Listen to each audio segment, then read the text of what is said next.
Proxy Table Gaming PTG, Lucky Sixes over there, Hyper G over here. Sup? Same thing as it was before. So yeah, let's round two. Round two, R4. Baby, you, Yeah. yes. With the Saurian, the Temple Guard project.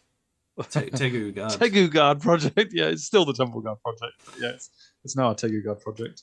Absolutely. I go from one tin opener battle to another tin opener battle against Equitaine. And really, I mean, the shape is different, but it's a highly armored fighty army. And Saurian's kind of my list is fine with that in theory. I've had a few practices against the highly armored fighty armies and felt that's okay for me. Yeah. So I wasn't too disappointed to go against Equitaine in round two. Ryan Amiri is my opponent, which is awesome. Never played against Ryan, never even spoken to Ryan before, so that was really cool to have a chat with him as well. So I am rocking my list there, which you've seen before. I won't go through it again, but it's basically just 3 big blocks of meaty, big scaled flesh. 911 big blocks. 911. That's like that. Before characters, yeah, absolutely. Who are you going to call an emergency? 911. Yeah. Not here. It won't do you any good if you call that number for an emergency here. I think it does go through, actually. Because of American TV programs of influx over here. Are we recommending everyone try it? No, don't try it. 999 or 112. The 2 numbers. Didn't even know that one. There you go. Fair enough. Good. Well, yes, let's hit the emergency button and go on to Ryan's list. Because we've seen this list before. Yeah, move on. Oh, Equitaine lists. They're not easy anymore. It just used to be, this is 3 units of knights and 2 lords. It's not that anymore. It's each lord takes 5 minutes to go through. So, right, what we got? We got a Hippogriff Lord. I don't like flying lords who cause me problems. I never can deal with them properly. This one's got decent armor, of course. It's got rerollable armor save. Bastard Sword with Tristan's Resolve. Tristan's Resolve takes away a weapon if he hits. Yeah, that rings a bell. Yep. Ghostly Guard means as well that his rerollable armor save is only against certain type of attacks. Yeah, magical attacks, I think. So yeah. That's interesting. And Forbearance, is that distracting if you're using a shield? Yes. No, it's just So just distracting because he's got Dust Forge. Because he's got always have distracting. Yeah. There used to be something. I don't think it was Forbearance, but there used to be something where it was distracted on the second round of combat. But now it's it's simpler now. Yeah. Which is really good. The Hippogriff as well is 3d6 discipline checks in combat, break checks. So yes, he can stick around. Indeed, he can. Then you got another Equitaine Lord on a horsey, shield, Aether Icon on the BSB, Bastard Sword Shield Breaker. I love that combo. The Bastard Sword is so good, and then put it with the Shield Breaker, it just really hurts. Yeah. Generosity, I think you give Bastard Swords to your unit. To your unit if you want to, so presumably... And I love that as well. Yeah. He goes in with the Feudal Knights in this battle, and that's really sweet. And then he's got a Damsel Wizard Adept on Divination with the Book of Arcane Mastery, so extra couple of spells, extra spell. Sainted and the General means Discipline 9, which is cool. And all the Orisons. Sacred Chalice, is that the... There's definitely a channel in that, but it might be... I think if you target that unit, they get a Vel token. Yes, that's right. That is exactly right. And I think at one point I definitely targeted them, forgetting it. And Ryan was, I'll have a Vel token, thanks. Dang, don't do that again, until the next time I did it. There's the big unit of Feudal Knights. They've got a Flaming Standard, so a little bit concerned about them for my Fortitude General. What's Relic Shroud? I don't know what that is. Relic Shroud is the Orison, Breath of the Lady. Oh, okay. That's why I don't like it. Get me knowing Equitaine. Obviously my Tegu veteran is not a general. No one's a general. But a little concerned about them having flaming attacks against him, potentially. 8 Ordo Sergeants, like Lance and Shield. They're pretty much chaff now, right? They don't even do the whole Orison thing anymore, do they? Don't worry about them. Lobon Archers, Archery Drills, Longbows. A little bit of shooty pew-pew.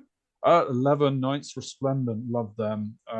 They are very Knight to the Court means they're bodyguard with a character, I think. With the general, sorry, I think it is, and so that's where the damsel is going, which is fair enough. Castellan's Crest. Oh, this time is so good. Re-rolling charges, and there's something else in there as well, isn't there? I can't remember what else it is. I thought it was just re-rolls. Is it just re-rolls? Yeah. Oh no, it's really good because it's with Knights Resplendent, and they're already movement 9 and so good on the charge, effectively. Yes, sure. So that's why it's so good. Yeah. And they really do need to charge to be good because they're not great off the charge. They do, yeah. But it means they can go for the 10s and 11s, really. Exactly. Yeah, exactly. 25 men-at-arms, Knights Forlorn, Champion, Full Command. Oriflamme means they cause fear and they turn off running around the flag. BSB, so, yeah. Not like in I really love that. That's one of my favourite items in there. I think it's really good, especially on an infantry block that's pretty solid. Yeah, he's got a Sacred Reliquary in there with them. I don't think the Reliquary does a great deal anymore. It gives them quite an extra rank in 3d6 lead discipline, I think. Yeah, so it's all right. He's got some Hooded Men with a prepared position, so I think they get a obstacle as well to deploy with. Ladies Courtier on Druidism, very much a fan of that because of the Druidism effects that healing it's got nowadays. And a Friar's Lantern. Hadn't seen that since we reviewed the book. Yeah. And it does totally different things now. So I had to ask Ryan, what does this do? Absolutely. And we will see what it does because it causes me a right pain. So yeah, let's see how we get on with this one. Again, we were playing Cancel Culture as well. It was the funky scenarios at Art of War. Really loved them, by the way, Dan. Great job on setting these up. I think generally everyone enjoyed the I think so. It's a bit all. So we are trying to keep our characters safe. We both have 3 each. So it was an even footing to begin with. And yeah, we'll keep a tally as we go. Yeah. I deployed as such. He gets first turn. I know that much. I think I was fine with that, but I can't really remember who dropped for what. But I know that he gets first turn, so we'll see how we go. I got the Myrmidons on the left flank. I think they're vanguarded out that way, actually. They've moved out a bit further. That's a mistake. I was going to say, is that? Yeah, why am I doing that? Then I got Stink Hunters in front of my big block of Tegu warriors. They've got the Gyroscutus and the Tegu Veteran inside them. The Tegu Guard with the Anorak Archmage and the small unit of scoring Tegu warriors behind them. And then I got Mechanosaur out with the Raptor Riders on the right flank. I liked the idea of the Carnosaur pretending to like hitting the Hippogriff. Right. Because the Hippogriff's large and Mechanosaur's got multiples too against large.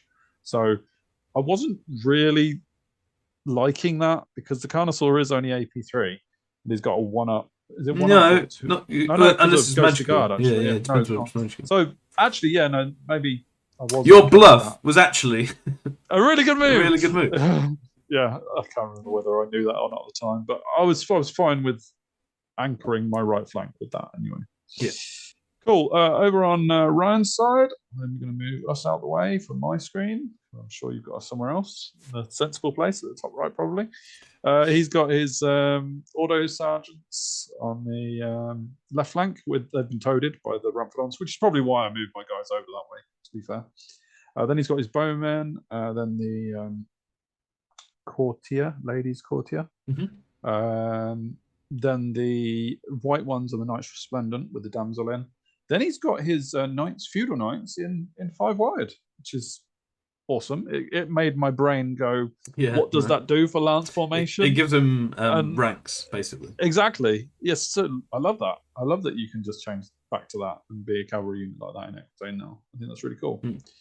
Then he's got his Knights Forlorn with his reliquary and the hooded men in front of them, and the Hippogriff has been toaded so that the Carnosaur gets rerolls to hit. So that was me continuing my little I can't. I said earlier that it was a bluff. I can't remember whether I really actually wanted that fight or not. But I toaded it to make it look like I wanted the fight at least. So maybe I did. Maybe I did. Maybe I didn't. But yeah, we'll find out. That's it. Yeah. He comes up. Yeah. So Ryan goes first. He comes up. This is his Friar's Lantern, who was in the forest in the last picture. Vanguarded and moved past my Tegu guard. Also moves onto them, and basically it causes. I was going to say it has a sweeping attack, isn't it? Yeah, sweeping attack does 1 strength 1 hit. Didn't kill anyone with this attack, thankfully. But it causes them to get -2 advance rate or something to a minimum of 3. Yeah, that's just really annoying, you know. It's really good. That's what the whole thing's for, is just to be annoying. Yeah, you can't charge them. You can only kill them basically with magic missiles, because it's got like hard target loads as well. So only magic missiles can really kill it, and out of line of sight just makes it a really annoying presence. Yeah. Other than that, yeah, his line's just moving up nicely, like so, which is all right at this stage. You can see the obstacle that the hooded men have caused. His hippogriff moves behind the hill, so that's out of sight, which is fine for now. Over here, he casts, I think was it Master of Earth? No, it was a divination spell. Unerring Strike, I think. Yes, that would make sense. And whatever the 2d6 was, he doesn't roll very well to wound, and only does 1 wound on my Ramphadon. So much so that I was like, that's really unlucky. So I think maybe he rolled 6. Rolled 6 dice, and 5 of them didn't go 4 up to wound. So it was so much so that I got the dice out and demonstrated Ryan's bad luck there. So yeah, my Ramphadon's lived to see another day. He killed 1 Raptor Rider with a hooded man shooting. Nice. Which is quite good. It's like their points back. AP 0. So yeah, exactly. And the longbows open up from range and kill off 4 of the hunters as well. In spite of my 5 of Aegis and their stupid range on their shots. So yeah, I didn't expect to lose quite that many, but I am only Res 2. So hey. Yeah, into my turn, I move my Carnosaur dudes onto the hill and basically just say, haha, Hippogriff, you can't see us, even though we're right next to you. It's one of the least realistic things, yeah. Yeah. You know, we were here a minute ago, and because you went behind the hill, you can't see us. So even though we're on top of the hill right next to you, yes. So I was basically threatening that flank with that. I didn't really fancy going into the Knights Forlorn, considering they were distracting in front of the obstacle. But I suppose that's a good thing for the hooded men to bring that obstacle along for the Forlorn. That's a good little for someone else. It really is, because the hooded men don't have to stay there to use it. Sure. But, you know, yeah, it stays on.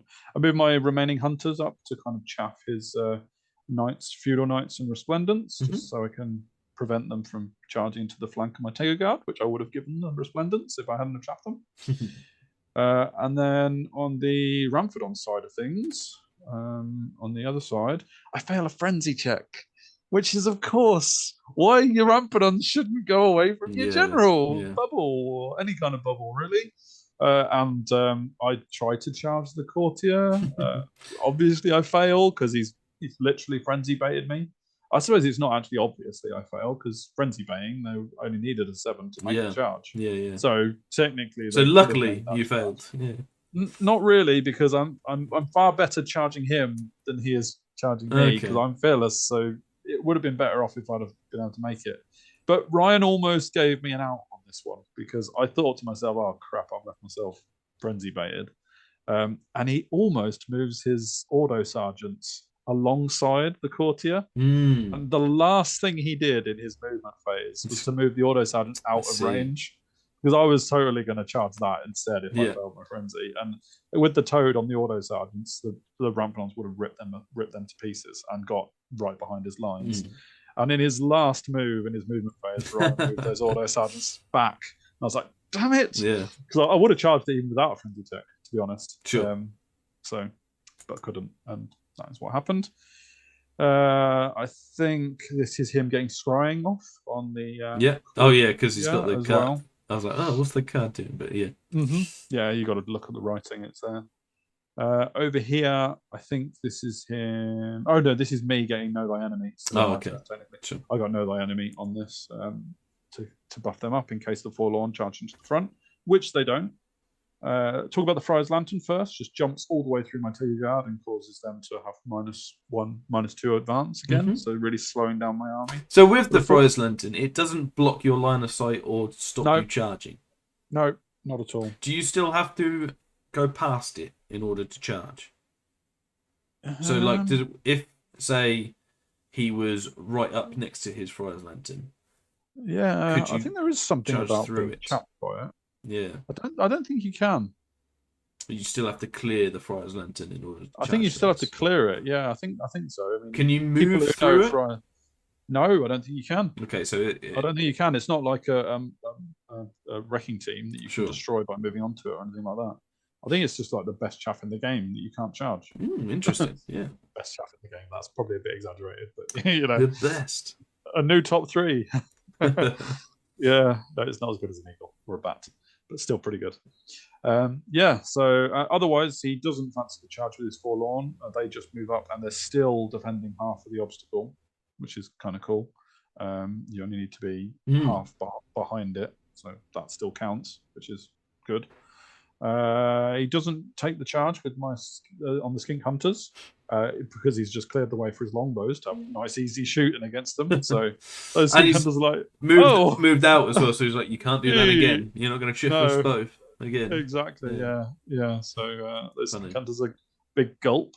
I did get away from the beast on these in my previous turn to give them resilience 4. It ain't gonna help.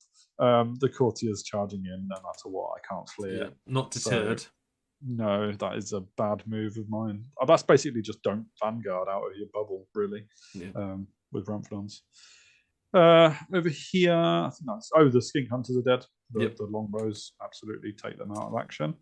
He obliterates the Ramphrodons. I think, actually, there was 1 wound left. He's only got 5 attacks on the courtier, and he can't stomp them. And he fails to wound with 1 of the attacks. He got Entwining Roots on me as well to make it even worse. Sure. But he left 1 wound left on a Ramphrodon, which meant he had to pursue them in order to get their points. It's a cool model as well. Them. Yeah, absolutely. Like a, I don't know. Stag, antler. Is it? Yeah, possibly. Yeah, something like that. For a stag. He actually pursues me like 12 inches. Goes right off to the corner of the board. Doesn't go off the board, but goes into the corner, so out the way at least. So maybe my Ramphrodons are giving me a bit of time away from Druidism magic. So the bluff game kind of continues with my Raptors, and I move all the way past his Forlorn. I can't wheel enough to cause them to be a threat to his Feudal Knights yet, but I have moved past. I don't lose anything with the Domed Terrain, which is really cool, into the forest. So that was kind of like a bit of a bluff. And yeah, this was basically me just thinking, well, play the long game and get in his backfield, because Knights do not want a unit of Raptors and Carnosaur in their back. Yeah. And the bluffing game continues in that if the Hippogriff comes in, he's got to be in touch with my Carnosaur. Can't avoid the Carnosaur. So I was giving him a rear, but I was very much, I definitely remember, I was goading Ryan into come and get my Carnosaur. I'm not sure.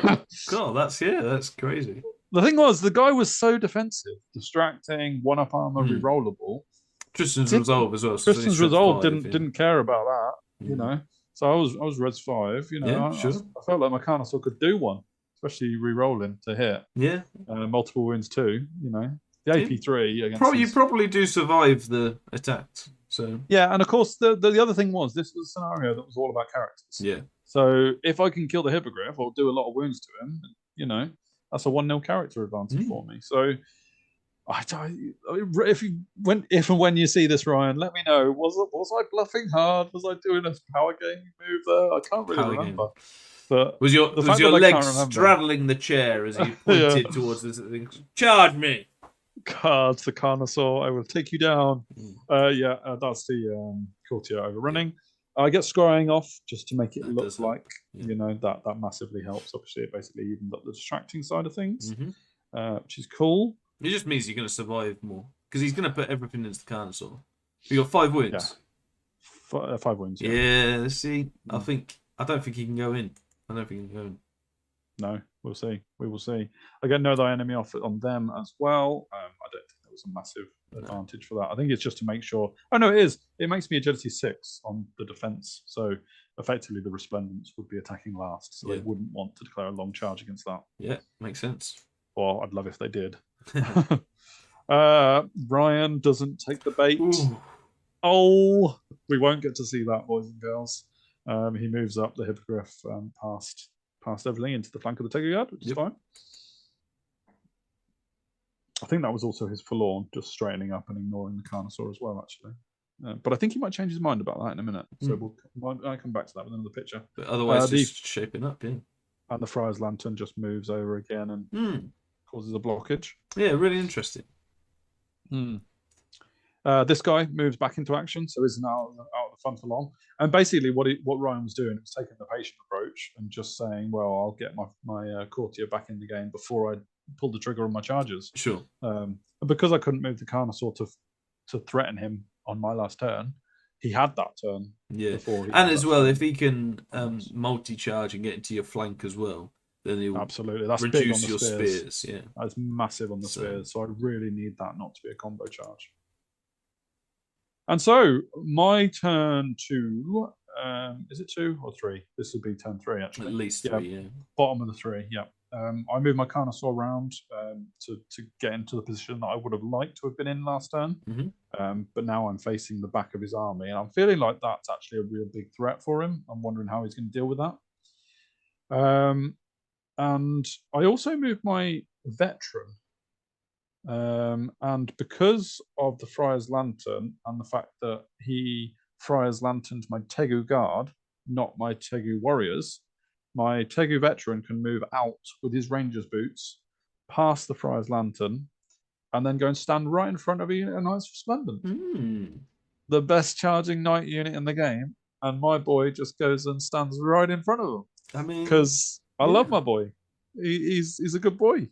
Fair enough. That's ballsy. You know, it's the Feudal Knights that have got the flaming standard. It's not the Resplendents. And they're out of arc, are they? They're out of the arc, absolutely. Oh, yes. And I just think, this will stop the Resplendents charging. And if they want to take on my character, quite a juicy target, not only for the fact that he's, 390 points, but also he's a character. A character, that's, And the damsel's probably sitting pretty around her other Resplendent Knights. So, yeah, I'm interested to see how Ryan definitely assesses that. Elsewhere, I just moved. I think I've moved slightly backwards. Yeah, just I really don't want to get the double charge at the same time, and hopefully my guy can deal with the Resplendents. Yeah, that's what I'm thinking. And I get Stars Align off on my Tegu Veteran, which means awesome that the line attacks and rerolls to hit as well. So I am pretty killy there. Obviously, if I get 5s to wound, I'm lethal strike, so that's awesome. And he gets scrying again on his. Yeah, and decides he doesn't care about Stars Align. He's going. He don't care. Yeah, he don't care at all. And he also puts an Horizon on there to get +1 to hit, I think. Yeah. So yeah, it's gonna be a fight. And we're going to see what happens in a minute. He gets, I think I got -1 to hit on his Feudal Knights to discourage them from charging. But they were never going to charge on their own. So and they turn to face the Carnosaur threat over here, which is a good move. He basically kind of chaffs with his Forlorn. Not actually chaff because they're decent. But he makes it so that the Carnosaur can't charge into the Hooded Men or the Feudal Knights and has to go via the Knights Forlorn, which is kind of a bit of a sticking point, really. I think his longbows kill 2 raptors as well, which is really good. So weakens them a bit. Over here, he does declare the charge into the flank of my spears, but the courtier just can't do anything. He doesn't roll massively well to hit or to wound. Rolls a few 1s and 2s here and there. He's only got 5 attacks, and I can't be stomped. If it's got a stomp, I think it probably has. Not sure. Maybe not, actually. But either way. And basically, I only lose 2 Tegu Warriors. I don't actually do any wounds to him, and I just turn around. And I really hope to God that my Tegu Veteran is going to hold this. I mean, I've got my turn before he can then charge again. Surprised he went this one first, I guess. Yeah, it was a little bit early, I thought, really, because it could have held off a little bit longer. So I hadn't turned to face him. I needed the combat to turn around to him. So he possibly went a little bit earlier there. But in the big fight, oh boy, I only take 2 wounds on the charge of the Resplendence. I attack first because I'm agility 5, which is actually the same time as him, actually, on the charge. I kill, I think it's 4 or 5 of his. Wow. That's really good. With my 5 attacks. Really so I'm re-rolling to hit, and I've got divine attacks. And yeah, basically, I win this combat, but he's steadfast. And yeah, the plan has worked so far in that I'm not dead. Yeah, and sure. I've held up that unit for charge. Because he's got what? He's got 3, 6, 9... 19 attacks, 12, I think it works out. Yeah. Including a champion. Probably not, because you go first, or is it at the same time, actually? I think we were at the same time. Yeah, because... So yeah, just like a whole bunch of attacks. Wow. Nice. Yeah. And obviously off the charge, they are not quite. Yes. Back down to strength 4. Yeah, exactly. So I'm feeling like now I've survived that first turn. Was that the right move from me? So far it's okay because I'm alive. I've got 4 HP as well. So yeah, it's just cool. Dicey, isn't it? Because you're 4 up. Oh, it's massively dicey. I mean, you could call it ballsy. Yeah. But he's. I got faith in my Tegu veteran, and he's doing well so far. Needs a name. I mean, Fraka has always been my my old school name. Yeah. So if you want to supersede that with a comment name, Ixion? No, Ixion's a skink. Okay. But yeah, Fraka's more of a anyway. So I didn't really like this charge, but I wanted to do something with the Carnosaur because I was losing chip damage to longbow shooting and all sorts. So I went in. They weren't defending the obstacle anymore. And I just basically thought to myself, if I can do a number on these guys, they'll probably still be steadfast and they'll hold up. But I'd like to do a number on them, and I'm pretty good on the charge, Sure. The Carnosaur might even be able to take out the Reliquary as well for a few points. So I'm not really expecting to win this long term. But I was thinking I could do a number on the Forlorn and hopefully then help out the Tegu Guard who are behind them effectively. Speaking of the Tegu Guard, because of that bloody Friar's Lantern, I can barely move at all. Like you're probably thinking to myself, like you're looking at this and you're thinking, okay, charge the Carnosaur in. Surely the Tegu Guard are now in a position where they can push up. Yeah. His feudal knights aren't looking the right way. Tegu Guard, get on with it. Get in there, boys. Yeah. They just can't. They're literally marched 4 inches because of the Friar's Lantern, who is constantly just going through them, not causing any damage with his strength 1 hit. However, the Hippogriff did not fancy the charge in the flank of the Tegu Guard on its own, which I guess is fine. He's come around here to give himself some options, basically. Exactly. I'm bodyguard for days, so chances are I would have reformed and then destroyed the Hippogriff. So that's fine. What's happened with your unit? Are they facing backwards? They're facing backwards because they swift reformed and got out of line of sight of the Hippogriff. Right, okay. The first time around. Now he's moved. I think they're out now. But yeah, basically the Hippogriff can't charge them. Sure. So, yep. And I now, obviously, with my magic phase, I haven't got Stars Align on my Tegu Veteran. But what I did get was Cloak of Cinders off on my Carnosaur unit. So he's -1 to wound. Did take a wound on the Anorak though for the bit of magic stuff. Yeah. Which is fair enough. So yeah. The Courtier does 3 wounds this time to my spears, despite the fact I'm facing the right way. I think well, let's talk about the Tegu Veteran before I sum up that combat. I took another wound on the Tegu Veteran. But again, I think I've killed like 3 Resplendent Knights. Yeah, it looks it. Something like that, or maybe 1 or 2. It wasn't as lethal as the first time round. I didn't roll quite as hot, but I'm still not losing the combat. I've only got 1 HP left now. So, I need to get on with killing them. Yeah. Because they are making me bleed. Over here, this was so disappointing. I only lose 1, because Cloak of Cinders obviously helps, right? Yeah. I do nothing to them. I whiff so much. Wow, that is a big whiff. Yeah, I was hitting on 3s, I think it was, because of Lodestone. I must have rolled so many 1s and 2s to hit on this, and well, wounding on 2s doesn't help if you don't hit. Yeah, sure. I had rubber lance syndrome effectively. Are you strength 5? Strength 6 on the charge. Okay, yeah. So, no, strength 5 on the charge. You're right. It's only light lances, it's not lances.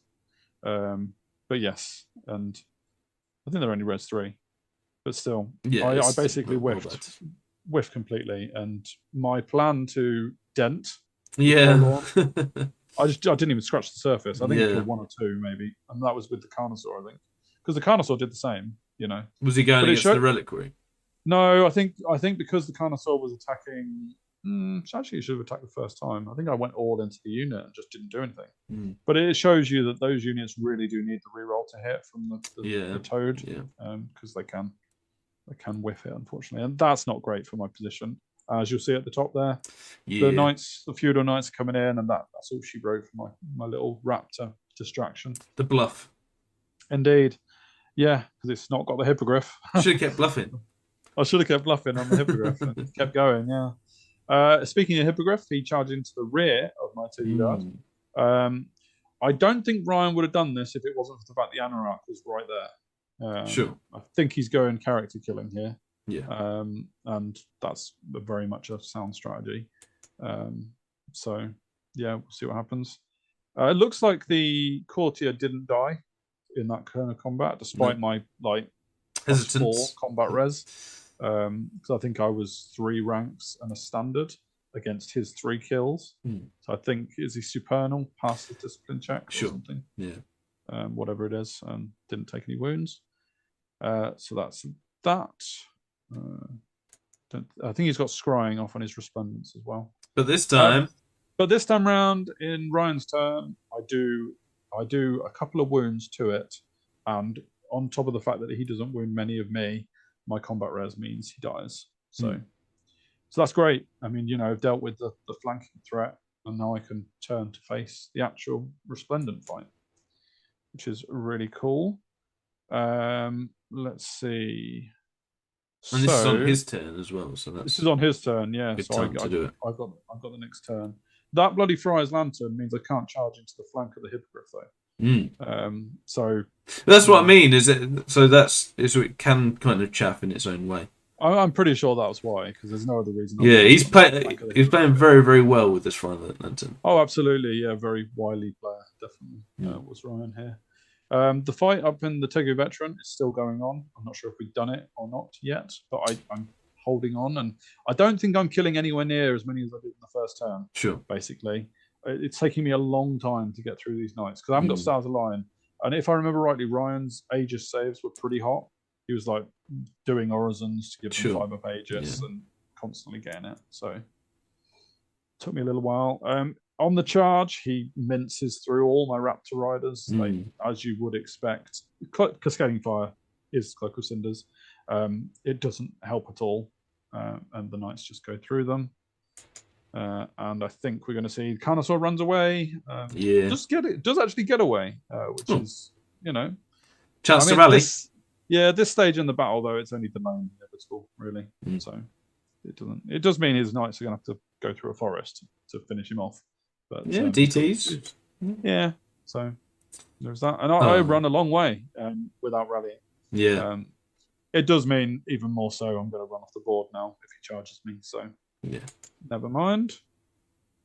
In the Tegu Guard combat with the Hippogriff, so I turned around at the end of the last combat, and I charged my Tegu warriors in to support my Tegu veteran into the Resplendent, because I could make that charge into that side and basically add some spear chuck into the knights. But the Tegu guards actually do a bit of a number on the Hippogriff, but I do lose my Anorak to the Hippogriff. Okay.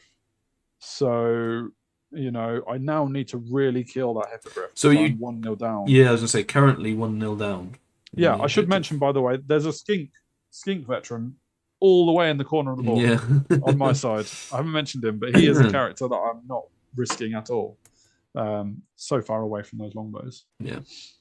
But in Ryan's turn, he charges into the rear of my Tegu guard And what happened was actually my Tegu Guard had the opportunity after doing 3 out of 4 wounds to the Hippogriff. I had a choice to make. Do I continue facing the Hippogriff and making sure I kill it in the following turn, even though it's going to be a forlorn charging the rear? Or do I turn and give the Hippogriff a rear and the forlorn a front? And I decided I needed to kill the Hippogriff. So I stayed facing the Hippogriff. Right. Because if I only had 8 attacks going back on the Hippogriff, with his armor and distracting, and distracting, there was a chance I didn't kill the Hippogriff, and that would have been a disaster. Yeah. So I left my rear to these forlorn, and they came in, and my Tegu Guard went back and just sliced loads. Yeah, man. It made the Raptors look really bad because I had like, I don't know, 12 attacks going back on the forlorn, and killed about 9. I think it was. It was good. And obviously I'm bodyguard, but the problem with that in this combat was Oriflamme turned off my rally around the flag, and so I'm bodyguard and I passed that easy enough. Assuming I even lose, I might have actually won the out of interest. Why are you bodyguard?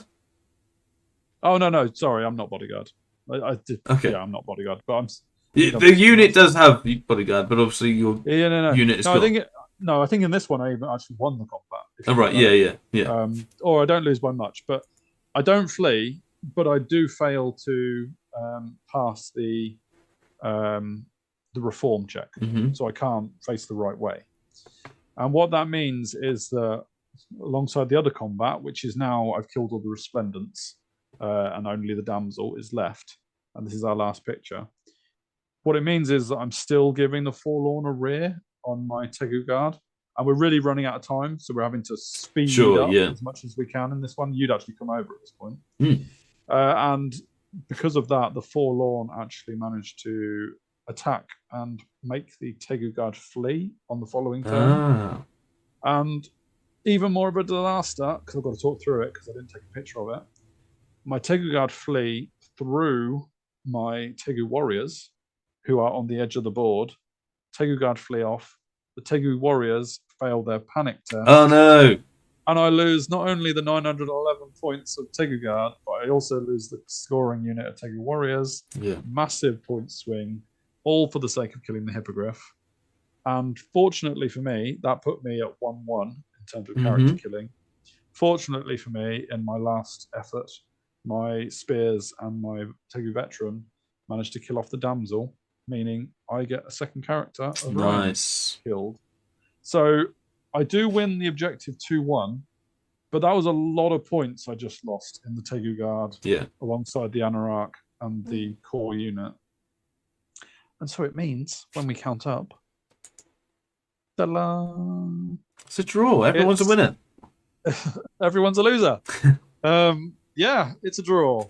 Ryan gets a decent amount of points more than me, actually 1,000 points more. That's the Tegu Guard unit, effectively.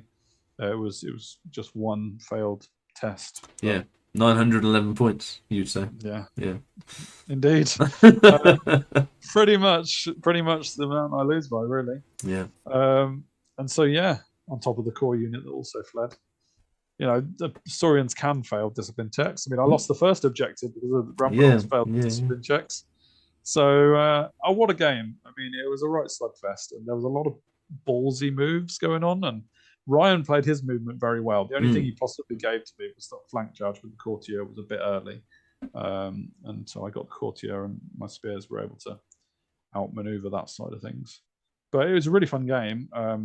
I felt really stressed after this battle. I think Ryan did as well. We had a bit of a laugh about it at the rest of the tournament because we sort of mirrored each other's moves as we went on. Yeah, sure. I saw him a few times. It was a real slog. And I am actually really happy to have got 10 points out of this one because there were points like when my Carnosaur Raptors messed up and the fact that I lost 1,300 points in the last 2 rolls of the dice. Yeah, sure. That could have easily been a disaster for me. But my Tegu veteran is man of the match there.